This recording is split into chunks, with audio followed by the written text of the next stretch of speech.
guys, welcome to Power Poppy. I'm Allison Cope, and today we're going to be making an advent calendar. Yep, an advent calendar. So here's some of the equipment that I'm going to use today. We're going to use some fun ribbon, some colorful inks, some cool dies, some pattern paper, just some white cardstock, and of course our fun stamps. And this one is the Merry Littles stamp set, and it's adorable and it's a must-have for your stamping. All right, let's get to it.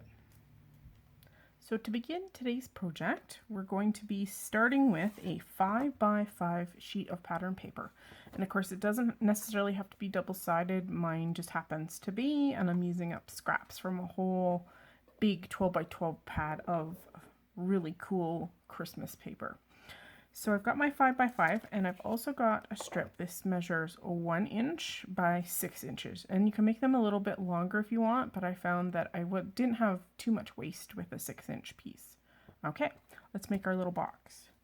So with your 5x5 piece of pattern paper, the first thing you're going to do, and I'm going to pull out my scoring tool here. This is the We Are Memory Keepers envelope punch board, and I'm going to put my edge at 1.5 inches.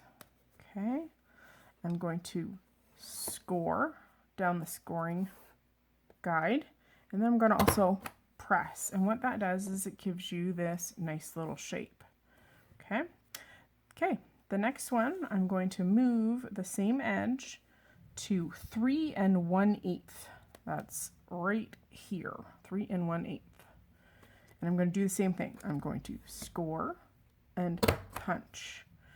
Then what you're going to do is you're going to rotate it one turn, and then the idea is to take this mechanism, which is just basically a point coming off of the punch, and you have to line it up with your previous scored line. Now, of course, you probably can't see this, but I'm lining it up with that scored line right there. So you're not putting it on as a measurement, you're just lining it up with the guide. So again, I'm going to score and punch, and I'm going to do the same thing with that secondary line. So I'm going to line it up like such. I'm going to score and punch, and I'm going to go and do all the way around.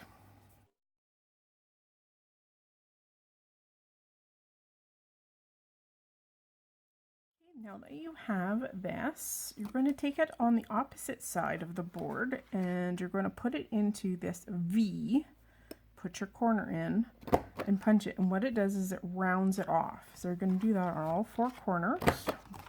It's very, very quick.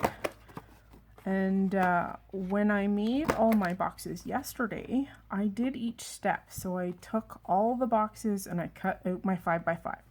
And then I took all my 5x5s and I did all my punching and scoring. And then I took all my punched ones and scored ones and did all the corners. So I did it in a process. So it makes it a lot quicker.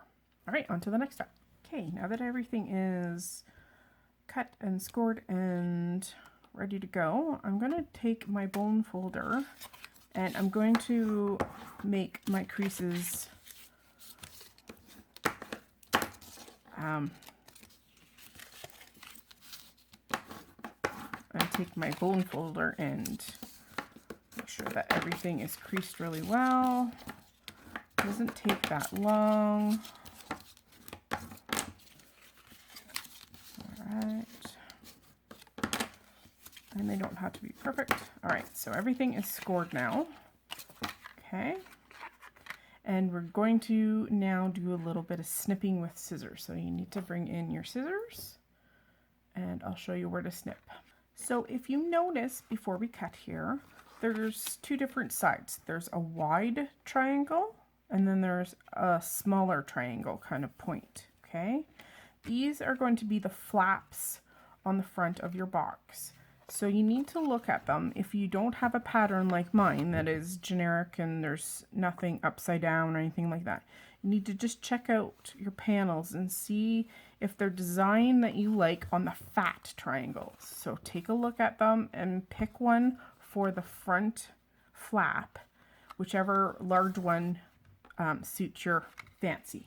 Okay, then we're going to go in and we're going to do some flap cutting.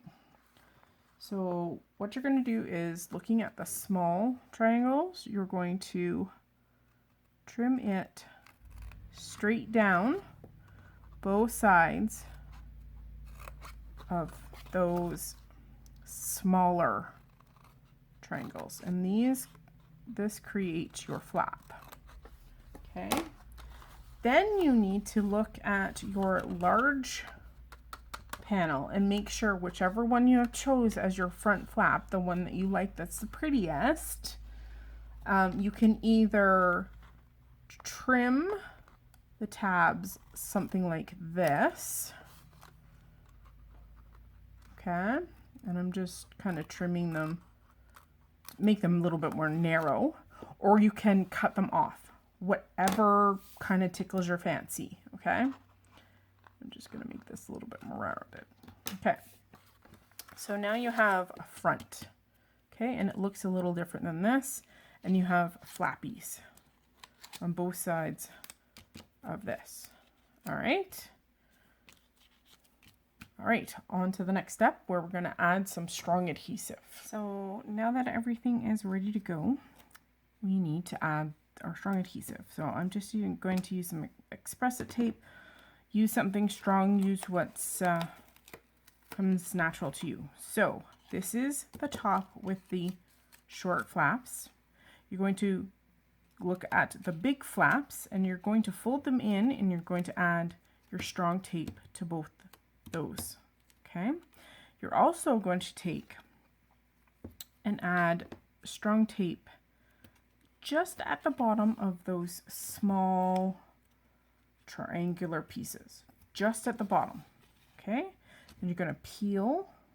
Actually, we'll do the sides first. So you're going to take these and you're going to peel the adhesive off, and you're going to bring the side, and you want everything to line up nicely. That'll maintain a 90-degree corner. And same with your other side. Give it a good press. Press in that adhesive. Okay. So next, we're almost there. I'm going to peel off the backer. There we go. There we go. And you're going to press these pieces on to the back of that large triangle. There we go. And you now have a box. So the flaps go on the inside, and there you go. You have a pretty little closure. You can make this the top of your box, or you can have the solid side as the top, whatever you'd like. Okay, let's go and decorate it. So let's start with our 1" by 6" strip of cardstock. This is a lightweight cardstock. I just figured that would be a lot easier to fold the way that we need to fold it. Just makes it easier. So I'm going to assume that the flap is the back and that we're going to decorate the top. So our largest space here is the part of the box that we're going to decorate. So you're going to take your strip and put it against about halfway. Okay, like that. And then you're going to gently fold it across the box, because these are going to be like belly bands, so that you want them to slip off. So you don't want them to be super tight around your box. So you're just going to kind of press them in like such using your fingers. So just pinch it so it comes all the way around your box. And then make your last kind of pinch up so that there's a little bit of gaps. So if you see, it still slides, because you don't want to be too tight, because if it's too tight then it won't come off. All right, so you're going to take off that band, and you're going to apply some of your sticky adhesive, your strong adhesive, and all it needs is just a tiny piece like such. And I'm just going to wrap this and you know what I have found is that if you want to hide this overlap, because of course you do, you want to make them look nice. So I actually put the overlapping end on the top because it's going to be hidden underneath the rest of our decoration. So there we go. We've got our little start of our belly band. It's easily movable.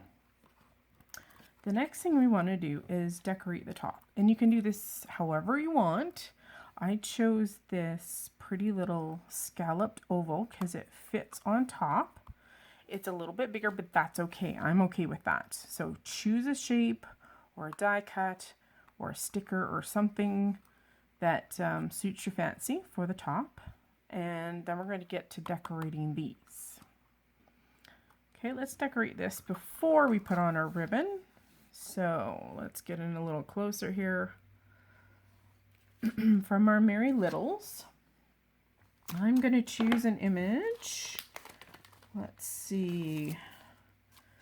Our box is red, so maybe we'll go with like a green image. I'm going to choose our tiny little brush tree. And we're going to stamp, I think, with eucalyptus because I chose 2 inks that matched the colors of my paper. So I've got my eucalyptus, which is a gorgeous green, and you can stamp on either side, doesn't matter. I'm gonna put my little tree. Isn't it adorable? You want stamps that kind of fit. There are a few stamps that I did use that were larger, but they look good. You can understand what the image is.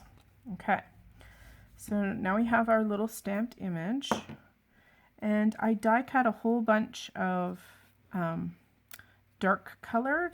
These happen to be out of matching pattern paper, and I'm going to choose, because I have one more box to make, so this is my 24th box, and you're going to use some liquid adhesive, or maybe you back them like a sticker. So my 2 and my 4, oops. And I'm going to use my tweezers here because I know I'm going to get them all over my hands. And you can also, if you can find some cute little stickers, something like that, or you can hand stamp them, or whatever you can find for your numbers, whatever works for you. Okay? So this is going to go on the top of my box, but before we do that, we're going to put a strip of ribbon to wrap around. So this is the same width or a little bit less than the width of my ribbon. So I'm going to put a strip of this on. This is my double-sided tape. And peel that backer, and we're going to do this. This is the fastest way I found to wrap these. Again, this part is going to be hidden, so it doesn't have to be super neat. So I'm literally going to wrap it around that belly band. I'm going to stick it down, and I'm going to trim off the excess. This way, I didn't have any excess ribbon. Okay, and the last thing is we're going to pull our double-sided foam tape. I'm going to cut a fairly substantial sized piece. I'm going to put it over the top like such. Peel off the backer, and there we go. We have our little teeny box all ready to go, and the belly band comes off, and then you get to fill it with whatever treat or prize or toy that you want to. So that's so cute. And here, I just want to show you a few of the other ones. I'll bring them in. So here's just a little sampling of all of the little boxes. So I have all kinds of different little stamps, stamped off to the left and the right. And all of these cute stamps are actually in the Merry Littles collection. So here, as I was saying, I used a larger stamp and just stamped it off. I mean, you still know what it is. I'm okay with it hanging off the edges. So, I mean, absolutely adorable. And they're all ready. for the first week of December. Thanks for joining me today, guys. I hope you've been inspired by my tutorial today. Give that video a thumbs up, and I appreciate you coming today. Have a great week. Bye, guys.